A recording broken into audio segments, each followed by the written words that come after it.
From wherever you are around the world, welcome and thank you for joining us. Today we're going to be talking about agricultural innovation in Africa. That's right. Today we have with us the author of The New Harvest, Agricultural Innovation in Africa, Dr. Calestuous Juma. He's a professor of international development at Harvard Kennedy School. Let's welcome Dr. Juma to the circle. Welcome, doctor. How are you? Thank you. Thank you so much for having me. Oh, this is wonderful. Thank you for being here. So tell us a little bit about your book, The New Harvest. What does it cover? What's it talk about? The book has a very basic message, which is that Africa can feed itself in a generation. And I was motivated to write that book because of the perception that Africa is a continent that is perpetually bedeviled by famines, starvation, shortage of food.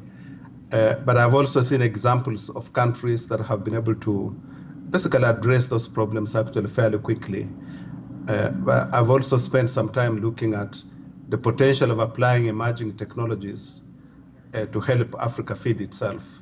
And so that's really what the book is about. It's an optimistic message about the future of the continent. That's one of the things we talked about off camera for a second. I think a lot of people have a misunderstanding of Africa. They lump Africa all in one place. Everybody's hungry. Everybody's always in famine. But Africa's not really like that, is it? It's not. First, it's a big continent. It's 3 times the size of the United States. It has 54 countries. So, but every time one country has a famine, like Somalia has a famine, most of the coverage is about Africa, and therefore people think that the whole continent is starving. So that's really not the case. And one of the best countries, I think, in Africa economically is that Nigeria? Or is it South Africa? Nigeria is growing roughly at 6% per year. In fact, 7 of the 10 fastest growing economies in the world are in Africa. So over the last 10 years, we've seen a dramatic improvement in the performance of African economies. They're starting from a low base, but it's a very different story. In fact, today, Africa, on the average, is growing faster than the world average. And this is new for the continent. Wow. And that's the whole continent, or is it specifically certain areas? It's the whole continent, but some countries are growing faster than others. Take Ethiopia, for example, which has been associated with the famines. Ethiopia has been growing at roughly 8% per year over the last 1 decade. 8% and so you have a year? few countries like Ethiopia, South Africa, Nigeria, Republic of Congo that are actually lifting the whole continent. That's a lot. 8% a year is more than China. Yes, some countries over short periods have actually grown almost as fast as China. Now, and of course, they are looking at China as a role model as well. And China, I think, is heavily invested over in Africa as well, isn't it? Yeah, it's a big play on the continent. So, in your book, what are you talking about in agricultural innovation? Is this something that has helped this 8% increase in the economy? Actually, if you look at the countries that have been growing fastest, they also happen to be the ones that have been investing in agriculture. Again, Ethiopia is a very good example of that.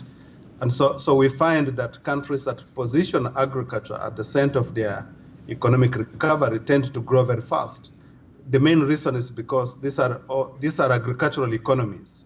So when agriculture grows, it in fact affects the rest of the economy. And so more and more African countries are starting to invest in agriculture because of the driving force that agriculture performs in the overall economy. That's fascinating. And does it have the land? I mean, does it have that much land for agriculture out there?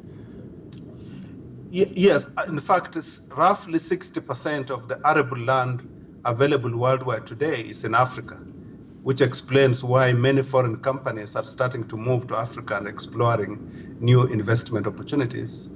Similarly, many of the African countries are also reaching out to attract foreign investment, but most of it is in agriculture.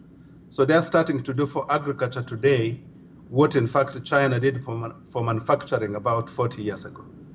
Interesting. Now, there's always 2 sides to every story. Some of this foreign investment, we've heard good stuff about it. It's helped a lot of the communities, brought a lot of money. It's reduced famine. But there's other bad sides, abuse of labor, other issues that are going on there, pollution. What do you have? What's your opinion on that? It's a learning process. If you look at the countries that started attracting initially foreign investors. Both the countries and the foreign investors didn't really know very much about what we were getting into, because both sides didn't have much experience in agricultural production. But over time, we've seen significant changes with learning on both sides, revision of contracts, many countries starting to require that foreign investors should sell some of the produce locally to meet domestic needs, but should also export part of it to generate foreign investment and foreign earnings.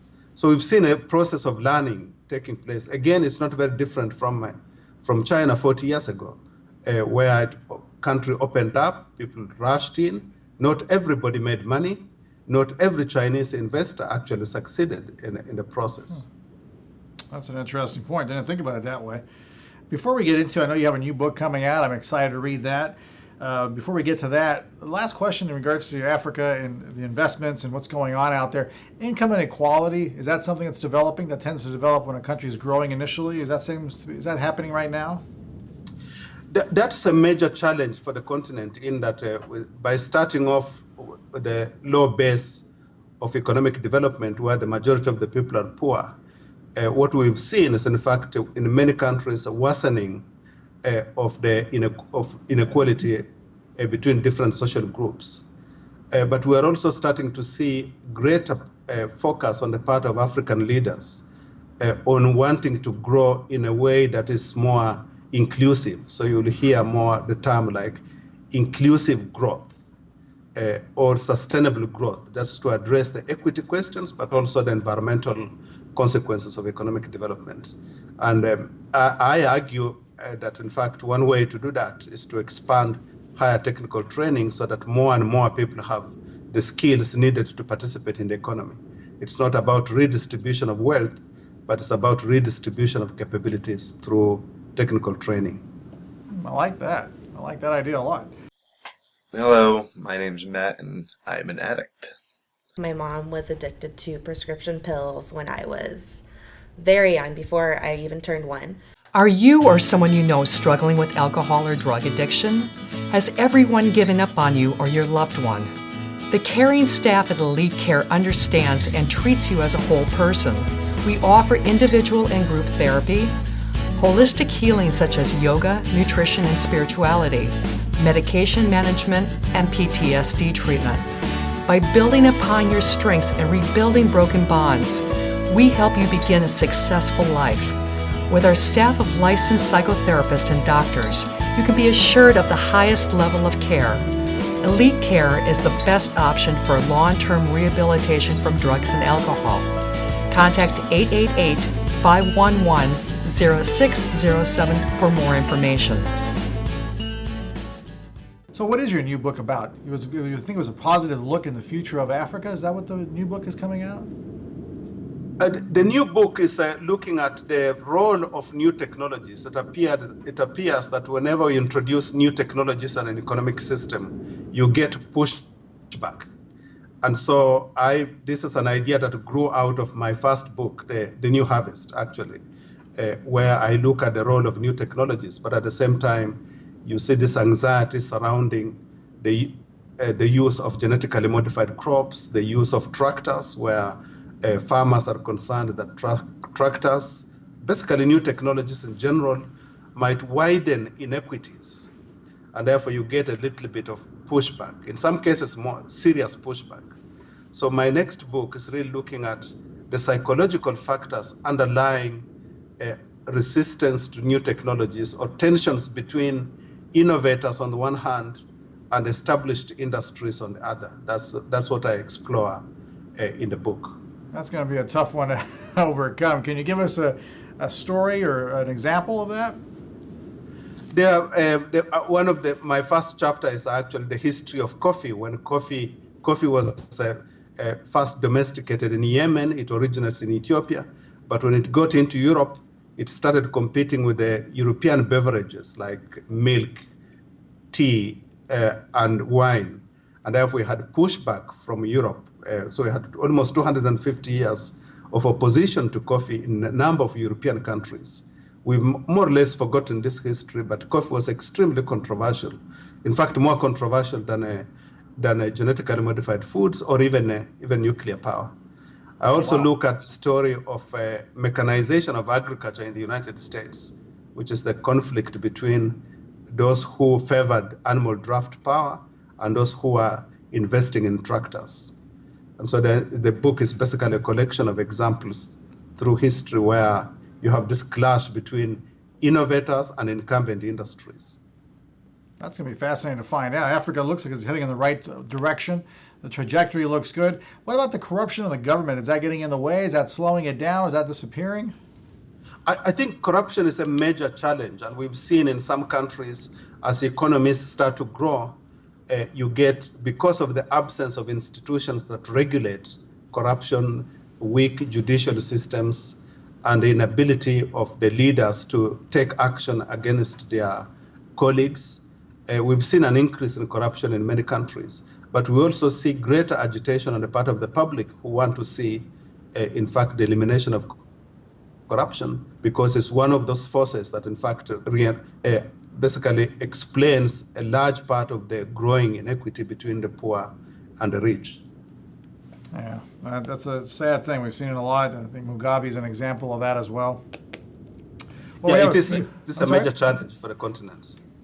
Yeah, what country has the least problem, you think, with corruption? I think we've seen countries like Botswana, for example, which is an interesting country in that before it became independent, a lot of effort went into training the new generation of civil servants who took over from the British administrators. And that training basically created a cadre of professionals who came in with a focus on managing the economy. So interestingly enough, we see more of the Southern African countries that became independent much later, like Namibia, having lower rates of corruption compared to those that became independent much earlier on. And I think it had to do a lot with the maturity of the public service, the learning that took place, and the preparation that these countries had to do before they became independent. That's fascinating. That's interesting. Well, we have about a couple minutes left, and we have our fastball question, which I didn't warn you about. Our fastball question is always a surprise question we throw at our guests. You're from Kenya, you said? Yes, I am. Okay. Well, I think our president's heritage is from Kenya. His family, his father is originally from Kenya, yes. Has he caused any kind of economic growth in Kenya because of his name over there? Are they selling stores like Obama products or anything like that? Actually, when he became senator, there were lots of things named after him. Beers, really? Schools, buses had his name all over the place. So he was, in a way, he really stimulated a lot of popular interest when he became senator. And I think Kenyans thought then that a person who has Kenyan heritage, the best they could become was a senator.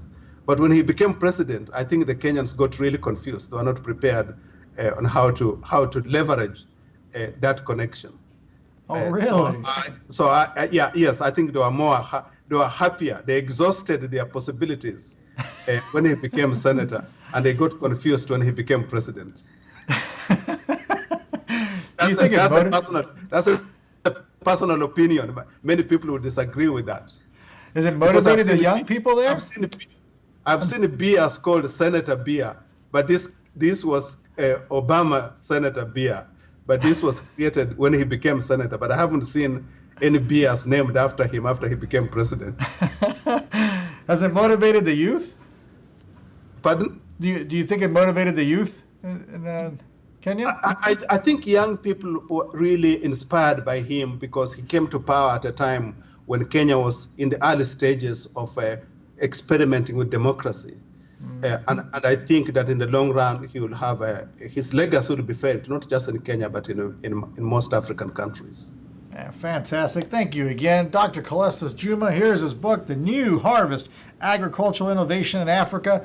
Thank you, Dr. Calestuous, for being on the show. We appreciate it. Thank you very much for having me. Thank you, everyone, as well, for joining us. Remember, our motto is simple. Wherever there's psychology involved, even in Africa, we're going to be there. We'll see you next time, everyone.